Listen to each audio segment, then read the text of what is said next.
Hi, my name is Darcy. I am a knitter, spinner, and I'm adding to the list of things that I do on the internet a yarn and pattern reviewer. Mostly pattern, but I'm also interested in talking about the kind of yarns that I use for projects. So this idea kind of came to me when I was looking for some more in-depth information about things that people do in modifications to sweaters. So to kind of see, is this truly a beginner project? Is this a project that is going to frustrate me? How is the tech editing? Has it been, and this especially for patterns that are translated to English from other languages, like how good is the translation on this? Is a native English speaker going to be able to follow it? Because that was a struggle that I had with some patterns that I bought earlier in my knitting career. And I wish there had been someone who had made a video kind of like this to say, if you're not an experienced knitter, maybe this isn't like the project for you. Or, here are some things that you can do to kind of understand the project better. So I decided, after not finding anyone that was doing these kinds of videos, that I would be the one to do them. So these are not sponsored. The yarn is not sponsored. I paid my own money for this yarn. I paid for the pattern. And the pattern I'm going to be reviewing today, the very first inaugural episode of my pattern reviews, is the Meadowland sweater by Tiffany Lynn. And here she is wearing the sweater. It's very beautiful. It shows that bobble detail very clearly in her photo. Mine doesn't look quite as clear. I think just because of the yarn choice that I used. If I had used a yarn that was more less variegated, I'll say, the bobbles would pop more, but I'm still very happy with the sweater, how it turned out. I am going to kind of go through the specs of the pattern that I knit and any modifications I made along the way. It can't just be me, but by the time I finish using a pattern, it's like beaten to hell, basically. Like there's almost nothing left. The pages are, dog-eared, and this one survived pretty good. I also use the backs as like places to just jot down notes. So this one is my thoughts on my first day spinning. Oh Lord. Wow, how does anyone ever get enough yarn to make anything? This is really strikingly similar to my hair. Like, I guess using the wool. New respect for my ancestors who did this out of necessity or unwillingness, because that was the job of a lot of Black women on plantations. Enslaved people had to care for the sheep. You card the wool. You spin the wool. So that I had a new level of appreciation after that. And then the fourth note I have here is don't break. Aw shit, it broke again. So that's an aside, but my knitting patterns basically can be notepads. Also, I take a lot of notes on what I'm making in the course of knitting. I did knit a swatch for this pattern. Of course, I can't find it right now, obviously, but I'll put a picture of the swatch and hopefully it'll be, easy to find the picture. I posted it on Instagram, so I'll just go to Instagram and grab that photo. If you don't follow me on Instagram, I do post much more regularly about my knitting works in progress and finished objects. You can follow me on Instagram at Darcy Does It. Maybe you follow me on Instagram already and that was how you found out about this video. Thank you for coming here to show some love. And if you are a viewer of my podcast, you'll also see me probably wearing this in my podcast because I plan on recording that later today after I record this video. So as far as sizing, I did knit the size 3, which is for a 40-inch bust, and it's supposed to have 2 to 4 inches of positive ease. So if you're new to kind of deciding what kind of positive ease you want in a pattern, the way it's measured, or the way I figure it's measured, is you pull forward from your body, and you don't want it to stretch too much, but like then you would measure like this distance from like the widest part of your bust to the part that you pull out, and that's how much positive ease you get. That's probably about 2.5 or 3 inches, but you have to consider that that positive ease, is coming from both sides. So it's coming from the back, you're pulling the back forward to measure that positive ease.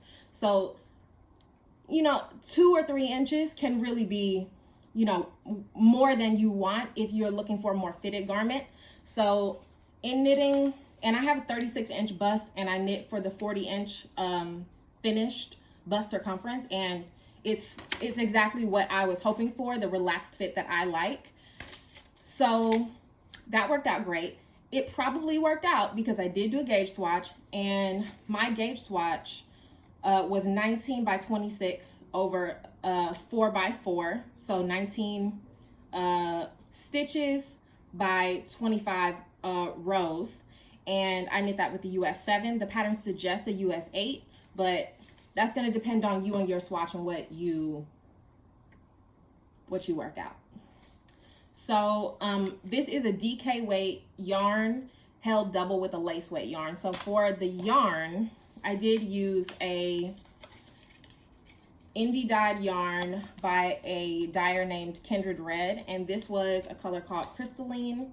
It's on her Rad DK base, which is 100% superwash merino, 231 yards per skein. I had 4, and I still have about, I would say maybe 40 grams left of the last one, so it took about 3.5 more or less. And I did full length sleeves, and I did extend the body. You know, you can see in the sample, the ribbing on the body is very short. I think only about 6 inches. I believe I have about 2.5 inches of ribbing on the bottom of mine. I realized after I finished the sleeves that I did want to extend the body some more, but I had already cast it off. So I went back and I unpicked the body to add some more length onto the bottom. If I were doing it again, I would just stop right here on the body, put these stitches on hold, knit the sleeves to the length I wanted them, and then I would have extended the stockinette stitch on this part before the lace section, and then I would have the same size ribbing like this, but just a longer body. So if I were knitting it again, that's what I would do to make sure I had the body length I wanted without kind of getting too deep in the yarn chicken. So some other things I wanted to mention, the contrast color that I used. If you look in the yarn, you can see that I used a gray contrast color that I held throughout, and the pattern gives some instructions to basically knit some rows with the contrast color and some rows that don't have the contrast color, and it is supposed to create like a kind of stripe effect. But the only problem with this sample, and it's not to say that the sample isn't beautiful, but the sample uses 2 yarns that I think are too similar, so that when you follow the instructions to get those stripes, you don't quite see it. And like when I bought this pattern, I didn't think, oh yes, this is gonna be like with a contrast color stripe. But I would knit this sweater again with a more contrasty kind of color. So like, let me show you what. No.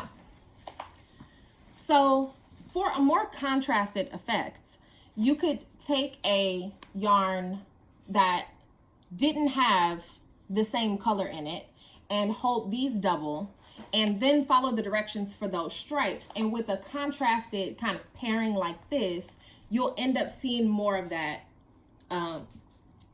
stripe kind of aspect in your project, if that's what you're going for. What I was going for with this was just to ignore those directions and just hold it double the entire sweater, and that's a modification that I did with this one.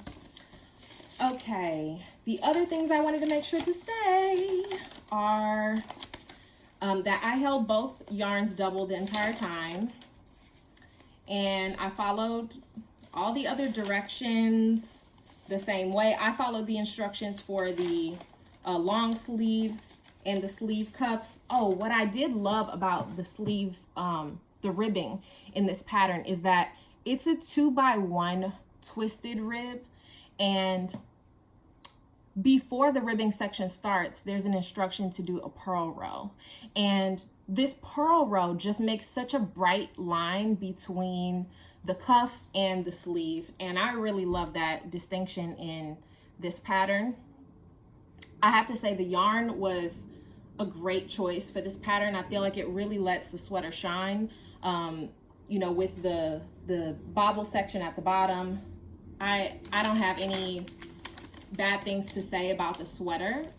I did write some things I want to make sure I don't forget to say. How long it took me to knit. Woof. Okay, this took me a little under a year to knit, not because of like I was working on it every day, but really because I put it down for a while. I got kind of distracted by some other things, and I, you know, just came back to it here and there. Finally, at the beginning of this year, I said enough is enough, and I'm knitting the sleeves on this sweater. So I knit the sleeves on this, I think, in about 2 weeks, and it was so rewarding to just finish it. And I'm very happy with the finished sweater also.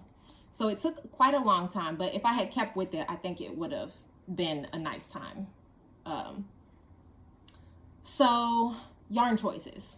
So as I said, like if I were knitting this again, and I might knit this again, I would choose a more contrasting yarn choice where the gray in the single that I held really didn't affect the color too much, which was what I was hoping for, because the color on this crystalline is just absolutely beautiful. Speckled goodness, purple swirl, blue, you know, it's kind of like a speckled skittle kind of situation. So I'm really happy with it. I would change the contrast color if I was going to follow those directions in the pattern to knit whatever row without the contrast color. But otherwise, I would knit this sweater again easily. Things I would do differently. Okay, I talked about that. Some examples of other colors in my stash that would look good with the pattern. So I do have these colors here, and I think that this yarn would look fantastic with this pattern. And I don't have enough of this to make this sweater, but something that's kind of has a swirl in it, like how this, and this isn't the right weight either, but this is some yarn from Baltopia Yarn Co. And this is called Turkish Delight. And this, I think, would make a beautiful sweater. I love seeing more variegated yarns with a main color. Like I would say this has a main color. The main color is purple, but then there's a lot of other, you know, other little, you know, sass and, you know, flavor sprinkled in there. I think this would be a good, another good option if I were gonna make another one, you know, in DK weight, obviously, or you could hold the fingering weight double. I don't have enough to make one, but I think colors that are a little bit more out there could still work for this pattern because it is so classic. The only thing is the lace chart at the bottom could give it, you know, something special. Otherwise, it's just a typical raglan sweater. But I would say I'm very happy with my choice to go for a more pizzazz kind of yarn with this pattern. This could also be beautiful with a tonal or a solid, semi-solid, but I feel like that's a no-brainer. You know, you can put a semi-solid with pretty much any pattern and it's gonna look good, or a tonal, as long as it's something that you like. I live for the speckles, or for the, you know, the streaks of, you know, pink in this, or like the dots of yellow. Like that really keeps me engaged as a knitter. So that's the kind of yarn I would recommend to someone that wanted to knit it again. I also don't think that it's imperative to follow those directions about leaving out the contrast color for those particular rows. It was just kind of another thing to have to try to remember. So I'm glad I decided in the beginning, I'm gonna just toss that out and not follow those directions at all. Other things, rating the tech editing. Okay, I didn't find any calculation errors in the size that I knit. I didn't check all the other ones because who does that? But the size that I knit, the third size, did not have any calculation errors as far as I'm concerned. The layout of the pattern was very nice. There were nice clear headings for each, you know, kind of section. And the font wasn't distracting or, you know, kind of a problem. The other thing is there was a nice schematic, and I think this is part of what's already provided for free, so I don't think it's bad to show, but it has a nice like drawing with the, you know, the different measurements labeled. So the pattern was very nice to work from. I'm trying to see, is there anything else with the formatting? The only thing I would say could be improved about, and this is a note to all pattern designers, not just Tiff Neelan, and she might do this on her other patterns. This is the first pattern of hers that I've made, but the name of the pattern is not present on every page. And that's something I think designers, you should make sure the name of your pattern is on every page. What she does have is page numbers, which I love, because when I print out a pattern, and I do print a pattern for everything that I make, I have to have a paper copy, because I'm not the kind of person that keeps all my devices charged all the time. That's just another burden in my life. So I like to have a paper copy. But there are page numbers, and there aren't a lot of distracting pictures on every page. Like, I don't need to see a picture on every page. I also don't want to use my ink to print a picture on every page. So a lot of times I don't even print the front page. I'll end up printing just the page where the instructions start. But I did print this whole pattern, and I printed it in color. I don't know, I guess I was feeling froggy. Okay, I rated the tech editing, formatting, the size I made a size 3. The needles I used a size 7 for the main body and a size 6 for the ribbing. How much yarn it took to make mine. So I used one skein of the lace weight, and that one was about 800 yards long. I have lost the label for that, sorry. But it was a lace weight yak, merino, and silk, and it was undyed. I didn't use the whole thing, just about the whole thing. And I used about 3.5 skeins of the main color crystalline. And what experience level it requires? I would say this is a very beginner friendly pattern. The directions are very clear and straightforward. There are a lot of techniques in this that are going to be required for any garment pattern, you know, basic increasing, decreasing.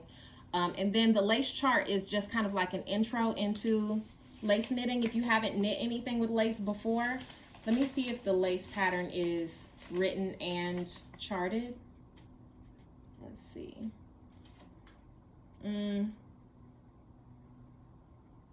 Written instructions on page 6. So the lace section does have a chart and written instructions. I believe I followed the written instructions when I knit this. Yes, I did.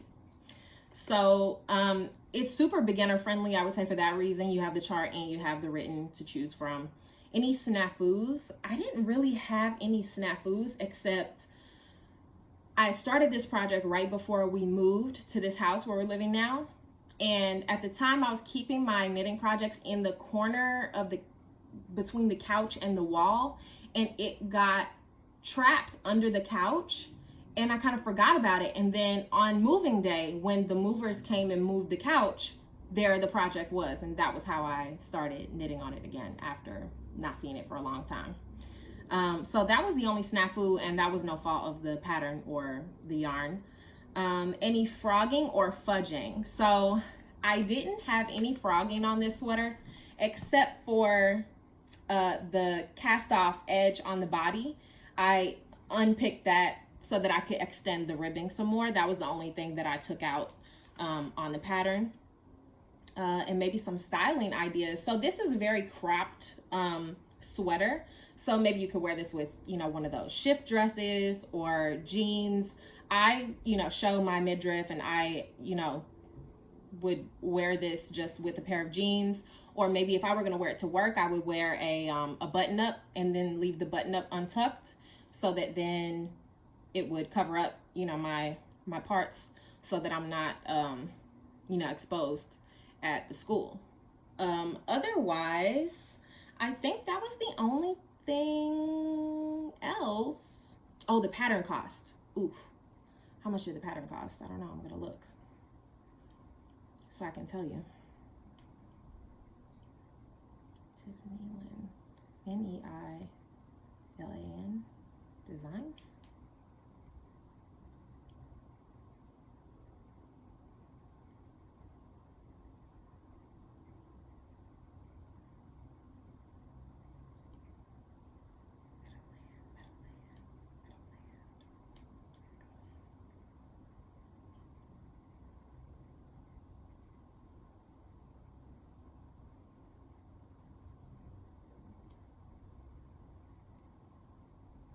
Okay.